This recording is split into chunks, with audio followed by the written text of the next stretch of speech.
Hi, we are reading Percy Jackson's Sea of Monsters, and we are continuing today with Chapter 3.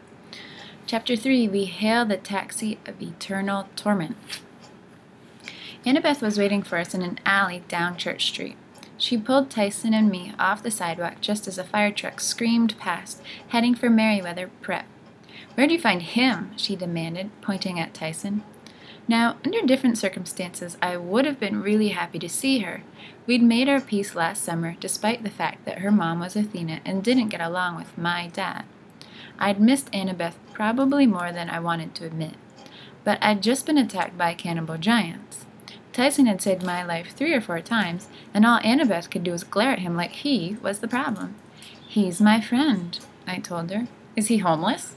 "What does that have to do with anything? He can hear you, you know. Why don't you ask him?" She looked surprised. "He can talk?" "I talk," Tyson admitted. "You are pretty." "Ugh, gross!" Annabeth stepped away from him. I couldn't believe how rude she was being. I examined Tyson's hands, which I was sure must have been badly scorched by the flaming dodgeballs, but they looked fine, grimy and scarred, with dirty fingernails the size of potato chips, but they always looked like that. "Tyson," I said in disbelief, "your hands aren't even burned." "Of course not," Annabeth muttered. "I'm surprised the Laotrigonians had the guts to attack you with him around." Tyson seemed fascinated by Annabeth's blonde hair. He tried to touch it, but she smacked his hand away. "Annabeth," I said, "what are you talking about? What?" "Lystragonians, the monsters in the Drim. They're a race of giant cannibals who live in the far north. Odysseus ran into them once, but I've never seen them as far south as New York before." I can't even say that. What would you call them in English? She thought about it for a moment. "Canadians," she decided. "Now come on, we have to get out of here." "The police will be after me." "That's the least of our problems," she said. "Have you been having the dreams?" "The dreams? About Grover?" Her face turned pale. "Grover? No. What about Grover?" I told her my dream. "Why? What were you dreaming about?" Her eyes looked stormy, like her mind was racing 1,000,000 miles an hour. "Camp," she said. "Big trouble at camp." My mom was saying the same thing, but what kind of trouble? "I don't know exactly. Something's wrong. We have to get there right away. Monsters have been chasing me all the way from Virginia, trying to stop me. Have you had a lot of attacks?" I shook my head. "None all year. Until today." "None? But how?" Her eyes drifted to Tyson. "Oh." "What do mean, oh?" Tyson raised his hand like he was still in class. "Canadians in the gym called Percy something son of the sea god?" Annabeth and I exchanged looks. I didn't know how I could explain, but I figured Tyson deserved the truth after almost getting killed. "Big guy," I said. "You ever hear of those old stories about the Greek gods like Zeus, Poseidon, Athena?" "Yes," Tyson said. "Well, those gods are still alive. They kind of follow Western civilization around, living in the strongest countries. So like now they're in the US, and sometimes they have kids with mortals, kids called half-bloods." "Yes," Tyson said, like he was still waiting for me to get to the point. Well, Annabeth and I are half-bloods," I said. "We're like heroes in training. And whenever monsters pick up on our scent, they attack us. That's what those giants were in the gym, monsters." "Yes?" I stared at him. He didn't seem surprised or confused by what I was telling him, which surprised and confused me. "So, you believe me?" Tyson nodded. "But you are son of the sea god?" "Yeah," I admitted. "My dad is Poseidon." Tyson frowned. Now he looked confused, but then a siren wailed. A police car raced past our alley. "We don't have time for this," Annabeth said. "We'll talk in the taxi."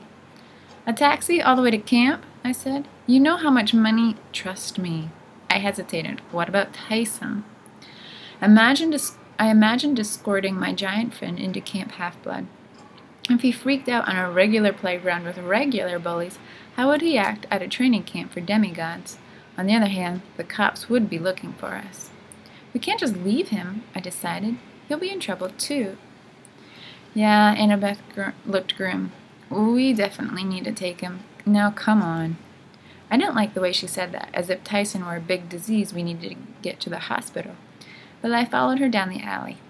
Together, the three of us sneaked through the side streets of downtown while a huge column of smoke billowed up behind us from my school. Here. Annabeth stopped on the corner of Thomas and Trimble. She fished around in her backpack. I hope I have one left. She looked even worse than I realized at first. Her chin was cut, twigs and grass were tangled in her ponytail, as if she'd slept several nights in the open. The slashes on the hems of her jeans looked suspiciously like claw marks. "What are you looking for?" I asked. All around us, sirens wailed. I figured it wouldn't be long before more cops cruised by, looking for juvenile delinquent gym bombers. No doubt Matt Sloan had given them a statement by now. He probably twisted the story around so that Tyson and I were the bloodthirsty cannibals. "Found one." "Thank the gods." Annabeth pulled out a gold coin that I recognized as a drachma, the currency of Mount Olympus. It had Zeus's likeness stamped on one side and the Empire State Building on the other. "Annabeth," I said, "New York taxi drivers won't take that." "Si," she shouted in ancient Greek, "O harma diabolis." As usual, the moment she spoke in the language of Olympus, I somehow understood it. She'd said, "Stop, chariot of damnation." That didn't exactly make me feel real excited about whatever her plan was. She threw her coin into the street, but instead of clattering on the asphalt, the drachma sank right through and disappeared. For a moment, nothing happened. Then, just where the coin had fallen, the asphalt darkened. It melted into a rectangular pool about the size of a parking place, bubbling red liquid like blood. Then a car erupted from the ooze. It was a taxi, all right, but unlike every other taxi in New York, it wasn't yellow. It was smoky gray. I mean, it looked like it was woven out of smoke, like you could walk right through it. There were words printed on the door, something like "Gr Series," but my dyslexia made it hard for me to decipher what it said.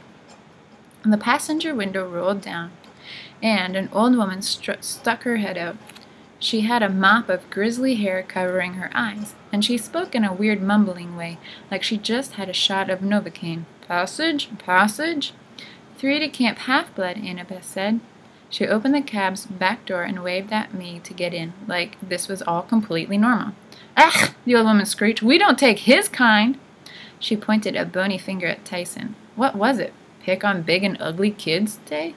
"Extra pay," Annabeth promised. 3 more drachmas on arrival. "Done!" the woman screamed. Reluctantly, I got in the cab. Tyson squeezed in the middle. Annabeth crawled in last. The interior was also smoky gray, but it felt solid enough. The seat was cracked and lumpy, no different than most taxis. There was no plexiglass screen separating us from the old lady driving. Wait a minute. There wasn't just one old lady, there were 3, all crammed in the front seat, each with stringy hair covering her eyes, bony hands, and a charcoal-colored sackcloth dress. The one driving said, "Long Island, out of Metro fare bonus, ha!" She floored the accelerator, and my head slammed against the backrest. A pre-recorded voice came on over the speaker. "Hi, this is Granny Mead, cupbearer to Zeus, and when I'm out buying wine for the Lord of the Skies, I always buckle up." I looked down and found a large black chain instead of a seatbelt.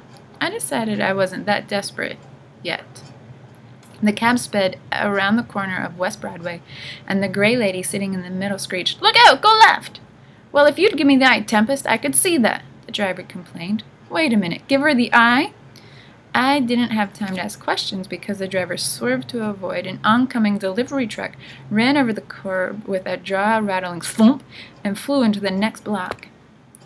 "Wasp," the third lady said to the driver, "give me the girl's coin, I want to bite it." "You bit it last time, Anger," said the driver, whose name must have been Wasp. "It's my turn." "It's not," yelled the one called Anger. The middle one, Tempest, screamed, "Red light! Brake!" yelled Anger.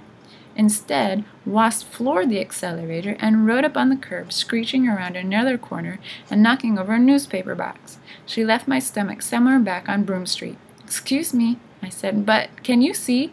"No!" screamed Wasp from behind the wheel. "No!" screamed Tempest from the middle. "Of course!" screamed Anger by the shotgun window. I looked at Annabeth. "They're blind?" "Not completely," Annabeth said. "They have one eye." "One eye?" "Yeah." "Each?" "No, one eye total." Next to me, Tyson groaned and grabbed the seat. "Not feeling so good." Oh, man, I said, because I'd seen Tyson get carsick on schooled field trips, and it was not something you wanted to be within 50 feet of. Hang in there, big guy. Anybody got a garbage bag or something? The three gray ladies were too busy squabbling to pay me any attention. I looked over at Annabeth, who was hanging on for dear life, and I gave her a "why did you do this to me" look. Hey, she said, Gray Sister's taxi is the fastest way to camp. Then why didn't you take it from Virginia? That's outside their service area, she said, like that should be obvious. They only service Greater New York and surrounding communities. We've had famous people in this cab, Anger explained. Jason, you remember him? Don't remind me, Wasp wailed. And we didn't have a cab back then, you old bat. That was 3,000 years ago. Give me the tooth. Anger tried to grab at Wasp's mouth, but Wasp swatted her hand away. Only if Tempest gives me the eye. No, Tempest screeched. You had it yesterday. But I'm driving, you old hag. Excuses. Turn. That was your turn. Wasp swerved hard onto Delancey Street, squishing me between Tyson and the door. She punched the gas, and we shot up the Williamsburg Bridge at 70 miles an hour. The three sisters were fighting for real now, slapping at each other as Anger tried to grab at Wasp's face, and Wasp tried to grab at Tempest. While with their hair flying and their mouths open, screaming at each other, I realized that none of the sisters had any teeth except for Wasp, who had one mossy yellow incisor. Instead of eyes, they just had closed, sunken eyelids, except for Anger, who had one bloodshot green eye that stared at everything hungrily, as if it couldn't get enough of anything it saw. Finally, Anger, who had the advantage of sight, managed to yank the tooth out of her sister Wasp's mouth. This made Wasp so mad she swerved towards the edge of the Williamsburg Bridge, yelling, "Have it back! Have it back!" Tyson groaned and clenched his stomach. If anyone's interested," I said, "we're going to die." "Don't worry," Annabeth told me, sounding pretty worried. "The Gray Sisters know what they're doing. They're really very wise." This was coming from the daughter of Athena, but I wasn't exactly reassured. We were skimming along the edge of the bridge at 130 feet above the East River. "Yes, wise!" Anger grinned in the rearview mirror, showing off her newly acquired tooth. "We know things. Every street in Manhattan," Wasp bragged, still hitting her sister. "The capital of Nepal." "The location you seek," Tempest added. Immediately, her sisters pummeled her from either side, screaming, "Be quiet! Be quiet! He didn't even ask yet." "What?" I said. "What location? I'm not seeking anything." "Nothing," Tempest said. "You're right, boy, it's nothing." "Tell me." "No," they all screeched. "The last time we told it was horrible," Tempest said. "I tossed in a lake," Anger agreed. "Years to find it again," Wasp moaned. "And speaking of that, give it back." "No," yelled Anger.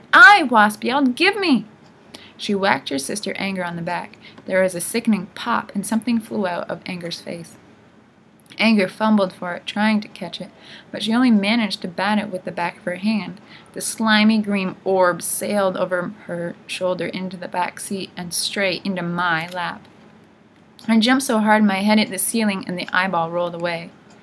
"I can't see," all three sisters yelled. "Give me the eye," Wasp wailed. "Give her the eye," Annabeth screamed. "I don't have it," I said. "There, by your foot," Annabeth said. "Don't step on it, get it." "I'm not picking that up." The taxi slammed against the guardrail and skidded along with a horrible grinding noise. The whole car shuddered, billowing gray smoke, as if it were about to dissolve from the strain. "I'm going to be sick," Tyson warned. "Annabeth," I yelled, "let Tyson use your backpack." "Are you crazy? Get the eye." Wasp yanked the wheel, and the taxi swerved away from the rail. We hurtled down the bridge toward Brooklyn, going faster than any human taxi. The Gray Sisters screeched and pummeled each other and cried out for their eye. At last I steeled my nerves. I ripped off the chunk of my tie-dyed t-shirt, which was already falling apart from all the burn marks, and used it to pick up the eye off the floor. "Nice boy," Anger cried, as if she somehow knew I had her missing peeper. "Give it back." "Not until you explain," I told her. "What were you talking about, the location I seek?" "No time," Tempest cried, accelerating. I looked out the window. Sure enough, trees and cars and whole neighborhoods were now zipping by in a gray blur. We were already out of Brooklyn, heading through the middle of Long Island. "Percy," Annabeth warned. "They can't find her destination without the eye. We'll just keep accelerating until we break into a million pieces." "First they have to tell me," I said, "or I'll open the window and throw the eye into oncoming traffic." "No!" the Gray Sisters wailed. "Too dangerous." "I'm rolling down the window." "Wait! the Gray sisters screamed. 30, 31, 75, 12. They belted it out like a quarterback calling a play. What do you mean? I said. That makes no sense. 30, 31, 75, 12, Anger wailed. That's all we can tell you. Now give us the eye. Almost to camp. We were off the highway now, zipping through the countryside of northern Long Island. I could see Half-Blood Hill ahead of us, with its giant pine tree at the crest, Thalia's tree, which contained the life force of a fallen hero. Percy, Annabeth said more urgency. Give them the eye now. I decided not to argue. I threw the eye into Wasp's lap. The old lady snatched it up, pushed it into her eye socket like something putting in a contact lens, and blinked. Whoa! She slammed on the brakes. The taxi spun 4 or 5 times in a cloud of smoke and squealed to a halt in the middle of the road at the base of Half-Blood Hill. Tyson let loose a huge belch. Better now. All right, I told the Gray sisters. Now tell me what those numbers mean. No time, Annabeth opened her door. We have to get out now. I was about to ask why when I looked up the Half-Blood Hill and understood. At the crest of the hill was a group of campers, and they were under attack.